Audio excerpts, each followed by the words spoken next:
I'm expecting good things from Tottenham. We move on to talk about Conor Gallagher. Interesting situation going on there now. Conor Gallagher, he's set to fly, or he has flown back to London after this deal has essentially, the deal is in danger technically, but let's be honest, with them flying back to London, it seems like this deal has fallen apart completely.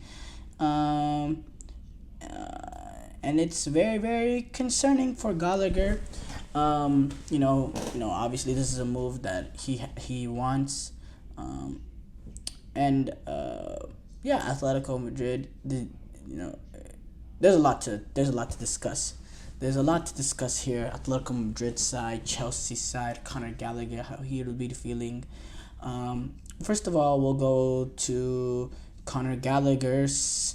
This has to be very, very frustrating and very depressing sort of time period for him, and the fact that he's right now he's at a club, technically by contract he's at a club that does not want him. They've made it very, very clear. They look at him more as an asset rather than a player for the club, and they look at him as some sort of investment. So and they've made it very, very clear that he's on the outs, wasn't involved. He wasn't involved in preseason at all. They don't want him near the team. They've made it very, very clear. They look at him and they look at Trevor Chalobah, players like that came up the youth ranks at just pure profit, and the fact that they cost no money to bring in because of the fact that they came up the transfer window. So they get this deal done. They negotiate this deal with Atletico Madrid, but it happens to be contingent on a deal of Atletico Madrid trying to sign, or Atletico Madrid being able to sell Somo Omorodion to Chelsea on a $34.5 million pound deal. But that deal actually collapsed in the 11th hour because of contractual. Well, there's multiple sources saying something different. The source that I'm reading right now is saying contractual issues, which is strange. Because why is the move? Why you've already made the move happen? Why is it afterwards that you're arguing it was contract issues? That's just weird. But Gallagher, he's gonna fly back to Chelsea because of this, and it's again very hugely disappointing for him, because going back to a club that doesn't want him, he's probably not going to be involved. And now with Dewsbury Hall coming in, he wanted to make this move. This move was perfect for him at Atletico Madrid, being that sort of workforce midfielder that will work everything off for Diego Simeone. He's the perfect sort of midfielder that run around and make something of himself, the same ways that players like Koke and Rodrigo de Paul. He has ability in Conor Gallagher as well to show off his quality. And it's just very, very disappointing, because I thought, he'd be a player that's loved by the fans. He'd be a player loved by Diego Simeone, and he could really make a name for himself on the big stages playing for Atletico Madrid. And it would have been the perfect move. It wouldn't have really been a downgrade for him. He'd be going to a club of some sort of similar level to Chelsea. So very, very disappointing for him. As far as Atletico Madrid goes, you make this sort of signing contingent on another signing. It's just a little, I think this is extremely irresponsible from Chelsea, but I think it's a little irresponsible from Atletico Madrid. And why are you making it contingent on this sort of deal? You want Conor Gallagher, you got to make sure the money is there already to sign him. Why? These are players at the end of the day. These are human beings. Why are you sort of playing Monopoly? Oh, I want to get this piece here first before, this is not a game night. This is human beings, that are flying, that have already flown to Madrid, that are waiting at a hotel, waiting for this to go through so he can join the club. This is not some sort of, why don't you do all this negotiation stuff before, and it could reach any of this. I don't understand it at all. As far as Chelsea, the biggest mess of all, you know, let me get this straight also. Another thing with Chelsea was the Pedro Neto signing, spending 60 million euros on him. Was that contingent of you selling Conor Gallagher that you haven't been able to do now anymore? You know, there must be some sort of correlation immediately after, Conor Gallagher has the term has been agreed with Atletico Madrid. Immediately after, when we all knew that Gallagher is going to become an Atletico Madrid player at that time, you signed Pedro Neto. You cannot tell me those two things aren't interlinked. For me, that's the big sign. I don't know this for sure. I'm not some sort of big time journalist that has, sources within the Chelsea camp.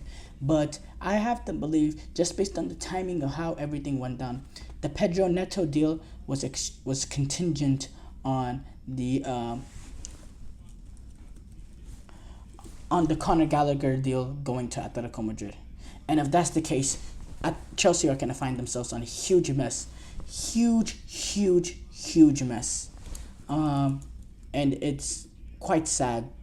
It really is quite sad. Because this is not the way a top football club behaves itself. It's not. Now, Pedro Neto, he's a Chelsea player. Chelsea have signed him.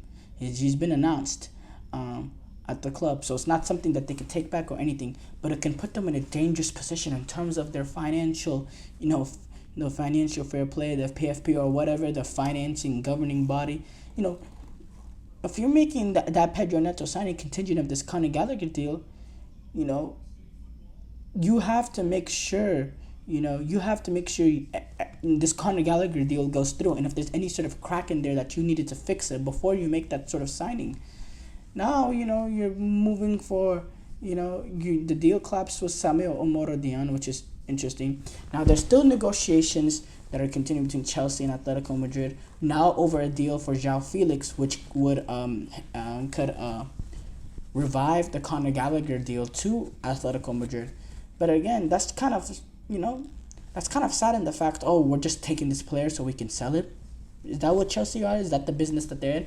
Okay, I mean, if we have to get João Felix, if we have to sign him, okay, we'll try to negotiate a deal for him so we can sell Gallagher. Is that really is that really what Chelsea is nowadays? I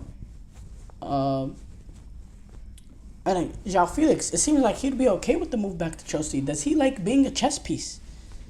Is he okay of accepting that, I'm just going to be a chess piece so this other transfer can go through? I'll just, completely change my life and go back to Chelsea and, I'll be the chess piece to help them do their original deal, trying to get Gallagher to Atletico Madrid. Does that not bother João Felix at all?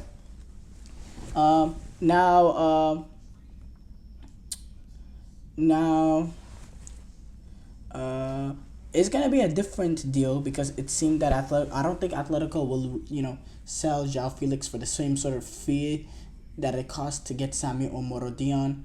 I think it's gonna be around the $50 million deal for João Felix.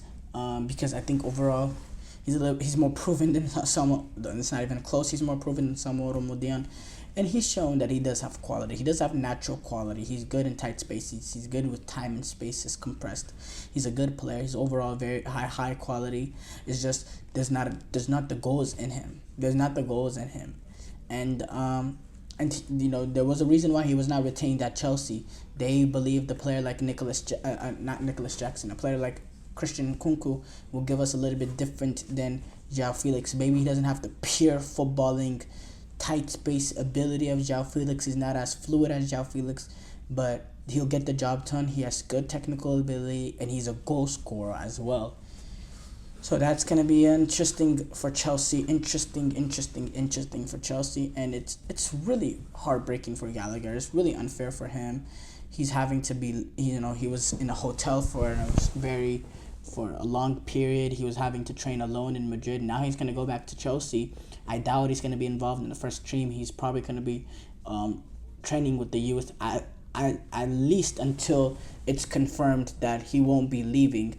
Then once he was confirmed that he's not going to be leaving, he's going to get put in the first team back, hopefully. And it's, it's clearly a player that the board doesn't fancy, so I doubt Enzo Maresca, because I believe Enzo Maresca is going to be a puppet for Chelsea over the next few years. I don't think that, I don't think he is a player that he's going to fancy. He's brought in his player. He's brought in his guy, Dewsbury Hall, that does very much the similar things that Conor Gallagher would provide for you in that midfield role, which is interesting. I don't understand. Also, another thing is, I don't understand how Conor Gallagher, you look at Conor Gallagher as a valuable piece in the fact that he costs no money to bring in, but you're spending that exact same amount of money, maybe a little bit less, give or take, but not a drastic amount, for Dewsbury Hall. So I don't understand that. It makes no sense to me. Like, I don't understand how these sort of young players that you're bringing up, they're looked at as pure profit in the fact that you're selling them because when you sell them, it's pure profit because it didn't cost any money to bring them in.